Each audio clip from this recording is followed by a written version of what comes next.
MU akhirnya bisa berbuka puasa. Menjuarai FA Cup, MU resmi bermain di Liga Pocong.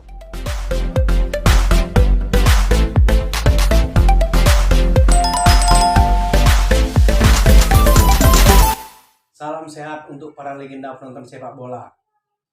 Anak cerita dikit lagi nih. Bahas apa kita hari ini, Bang? Kita membahas yang lagi hot. MU akhirnya bisa berbuka puasa. Puasa gelar. Walaupun dengan Piala Ciki, yang jelas selamat untuk fans Manchester United bisa menjuarai FA Cup. Terus juga dengan menjuarai FA Cup ini, MU resmi mendapatkan 13 gelar FA Cup. Dan dia hanya selisih 1 gelar dengan Arsenal yang mendapatkan 14 gelar FA Cup, gelar terbanyak di Liga Inggris. Terus juga dengan menjuarai FA Cup, MU resmi bermain di Liga Pocong, Liga Malam Jumat, European League. Dan Chelsea akhirnya turun ke Liga Pocong Jilid 2, Liga Conference League. Dan yang lebih mirisnya lagi, Newcastle akhirnya tidak main di Eropa. Padahal Newcastle finish di peringkat ke-7 dan MU finish di peringkat ke-8. Tapi dengan menjuarai FA Cup, jadi otomatis MU berhak bermain di European League, Liga Pocong. Dan Chelsea turun. Nah, aturannya Chelsea bermain di Liga Pocong. Akhirnya Chelsea bermain di Liga Pocong Jilid 2, yaitu Piala Conference League. Jadi yang mau kita bahas, kenapa sih MU bisa menjuarai FA Cup di partai final dengan mengalahkan, mungkin semua orang terkejut, saya saja terkejut bisa MU bisa menjuarai FA Cup dengan materi pemain yang terlalu banyak cedera. Yang mau saya bahas yang pertama, susunan pemain MU sangat mengejutkan karena dia mencadangkan Rasmus Højlund dan menjadikan Bruno Fernandes penyerang bayangan, false nine bahasa gaulnya sekarang. Kalau bahasa lainnya penyerang bayangan. Dia bisa dengan bermainnya Fernandes menjadi penyerang bayangan, dia sangat leluasa. Dan saya melihat Fernandes di pertandingan itu sangat hebat. Sangat fleksibel, sangat umpan-umpannya sangat bagus. Terus juga yang mau saya catat, Kobbie Mainoo bermain sangat bagus sampai Paul Scholes mengatakan di usia 19 tahun Kobbie Mainoo lebih hebat daripada Paul Scholes sendiri. Karena banyak perbandingan antara Paul Scholes dan Mainoo, mengatakan Mainoo lebih, sampai Paul Scholes sendiri turun tangan mengatakan kalau Mainoo lebih hebat dari dia di usia 19 tahun. Terus juga yang mau saya sorot, Sofyan Amrabat. Sofyan Amrabat di pertandingan itu sangat bagus. Dia seperti benteng di belakang, jatuh bangun, tak kenal lelah berlari. Mungkin karena ini mungkin pertandingan terakhirnya di Manchester United. Jadi dia berharap dia akan dipermanenkan. Kalau saya sebagai penikmat sepak bola, apalagi legenda penonton sepak bola, seharusnya MU mempermanenkan Sofyan Amrabat.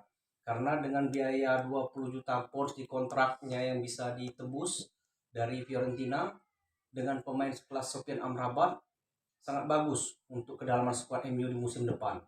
Karena sangat sayang pemain seperti Sofyan Amrabat apabila kembali karena banyak yang menginginkan Sofyan Amrabat seperti AC Milan, Juventus.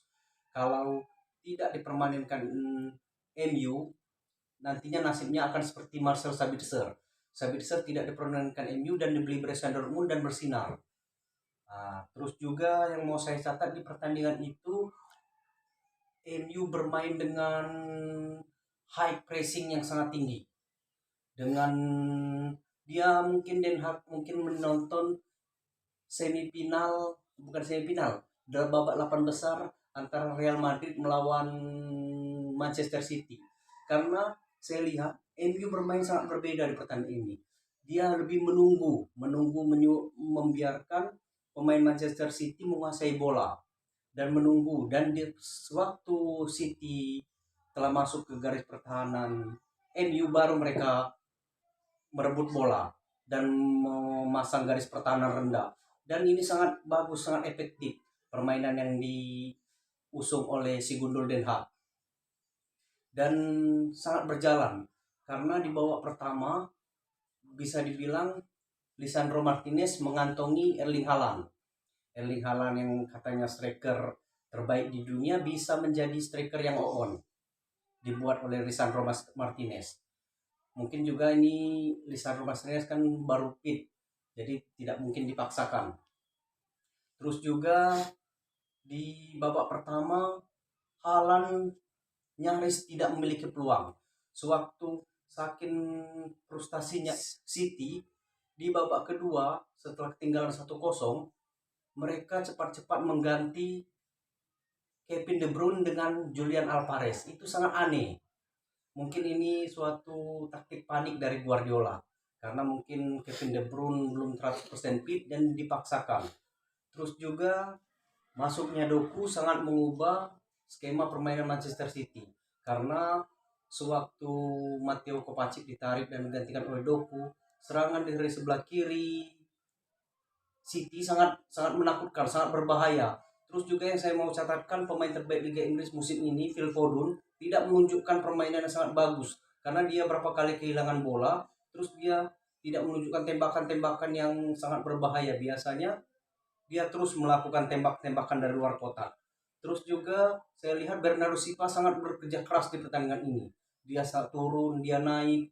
Baratnya dia tidak ada pemain yang bisa mengimbangi gaya permainan Bernardo Silva. Karena Phil Foden bermain di bawah standar. Terus masuknya Doku memberikan perbedaan dan bisa memberikan 1 gol untuk Manchester City. Tapi sayang gol itu terjadi di menit 87. Jadi untuk mengejar, karena MU sudah bermain aman. Jadi taktik yang dilakukan Den Haag sangat bagus. Jadi apapun usaha yang dilakukan Manchester City dengan memasukkan Julian Alvarez, dengan memasukkan Doku, terlihat sia-sia karena mereka sudah ketinggalan 2 gol. Sewaktu Doku mencetak 1 gol, jadi MU sudah bermain aman. Setelah pertandingan MU versus Manchester City, Kevin De Bruyne memberikan satu statement yang sangat kontroversial menurut saya. Dia memberikan statement kalau dia sebelum pertandingan mereka tim Manchester City tidak peduli menang ataupun kalah karena mereka merasa FA Cup bukan levelnya Manchester City. Kenapa ibaratnya statement ini sangat menganggap remeh, sangat merendahkan MU. Bahkan statement ini sudah ditanggapi oleh Jamie Carragher. Jamie Carragher mengatakan kalau statement Kevin De Bruyne sangat merendahkan MU sebagai tim besar. Terus juga Jamie Carragher mengatakan seorang Kevin De Bruyne tidak pantas memberikan statement demikian. Tapi nggak tahu gimana kelanjutan drama statement Kevin De Bruyne. Lagi pula statement itu sebenarnya tidak layak diberikan oleh seorang pemain profesional. Terus yang mau saya bahas selanjutnya adalah akhirnya Erik ten Hag bisa mengalahkan tropinya Arteta. Erik ten Hag sudah mendapatkan 2 trofi musim ini, 2 trofi dalam karirnya di Manchester United, dan Arteta baru 1. Jadi dia bisa berbangga diri dengan materi pemain yang apa adanya, dengan Arteta yang materi pemain bisa dibilang sangat bagus musim ini dengan permainannya sangat menarik, menawan tapi 0 trofi, sama kayak Teta di La Liga Spanyol dengan Barcelona dengan TikToknya, tapi sayang 0 trofi. Sama saja mungkin Arsenal musim ini.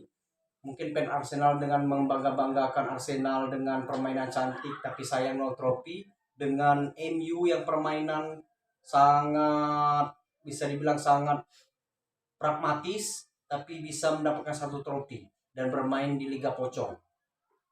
Terus juga kita belum tahu nasib Erik ten Hag ke depannya bagaimana karena banyak fans MU yang menginginkan Den Hag out. Jadi kita tidak tahu barunya Ragnik pemilik MU apakah ingin mempertahankannya, tapi ada nada optimis dari Erik ten Hag setelah dia memenangkan FA Cup karena dia memberikan statement di media, dia berharap MU masih memperkerjakannya 1 musim lagi, dan apabila dia diberhentikan dia juga sudah siap, dia mengatakan di media. Jadi untuk para MU, para fans MU tolong kasih komentarnya apakah MU harus mempertahankan Erik ten Hag atau terus memperpanjangnya, karena kalau menurut saya prestasi Erik ten Hag dengan materi pemain yang semuanya bisa dibilang semua lini, dengan Eder Malaysia cedera, Luke Shaw cedera di winger kiri ditempatkan oleh Diego Dalot sepanjang musim ini, dan mereka meminjam Reguilon dan tidak tune up, tidak bagus, tidak perform dan dikembalikan lagi ke Tottenham. Prestasi FA Cup ini termasuk sangat bagus untuk seorang Erik ten Hag. Jadi kalau menurut saya pribadi, Erik ten Hag perlu diberi kesempatan satu musim lagi. Karena dengan final FA Cup ini termasuk 80% pemain MU sudah fit selain winger kiri, back kiri. Jadi dengan final ini MU menang 2-1, jadi Erik ten Hag bisa membuktikan kalau materi pemainnya lengkap, dia bisa mengalahkan Manchester City. Karena lagi pula Guardiola tidak bisa baratnya terlalu menjadi raja di Liga Inggris, mendominan di Liga, di FA Cup, di Carabao Cup. Dia selalu menjadi penantang gelar. Jadi mudah-mudahan dengan gelar FA Cup ini MU bisa menjadi pesaing untuk musim depan, dan saya berharap Erik ten Hag bisa dipertahankan. Dan mungkin demikianlah video dari saya tentang pembahasan MU dan Manchester City. Dan untuk para legenda penonton sepak bola, apabila ada requestan dari para legenda untuk apa yang ingin kami bahas di next video, silakan tulis di kolom komentar, dan silakan beri kritik dan saran kepada kami supaya channel kami bisa berkembang. Dan untuk rekan-rekan, jangan lupa like, comment, and subscribe, karena subscribe itu gratis. Bye.